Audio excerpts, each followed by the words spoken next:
Meditations for every day in the year by Bishop Richard Challoner. August 1st, on the pain of loss in hell. Consider first that though the fire of hell, with all the rest of the exterior torments which the damned must forever endure in that woeful place, be terrible beyond all that can be expressed or conceived, yet it is no ways comparable in the judgment of divines to the interior pangs and agonies of the soul, caused by the pena damni, or the eternal loss of God and of all that is good, and the perpetual sense they shall ever have of the greatness of this their loss, and all its dreadful consequences. Alas, eternally they have lost their God forever. They are divorced eternally from him. They are stripped of all his gifts and all his graces. No light is left in their soul, no glimpse of hope, no sense of good, no power of love, either for God or their neighbours. Are unhappy wretches that cannot love.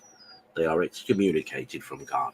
They are sent into an eternal banishment far from him, far from his glorious kingdom and the happy society of his children, far from their true country and all its blissful joys, which were once purchased for them by the blood of the Son of God. They are eternally separated from the ocean of all good. Consider, secondly, how much the damned will regret this most dreadful of all evils, this eternal separation from God.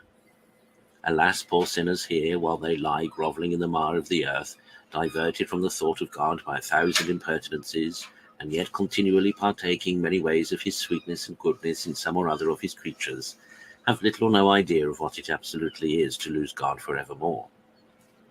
But the damned, by their own woeful experience, will be fully convinced when it is too late that none of all the rest of the torments of hell can be compared to this loss.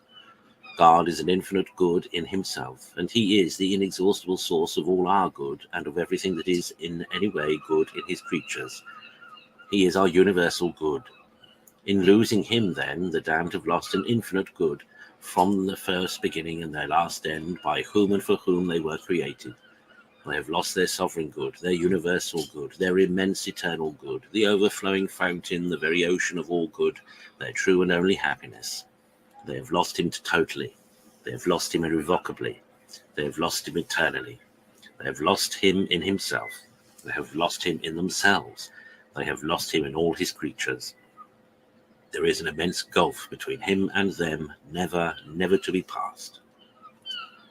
Consider thirdly, still further, how dreadfully the damned will be tormented with the perpetual thinking on this most rueful of all losses. Their lively sense of this most dismal and irreparable loss, and of all the sad consequences of it, will continually rack their despairing souls.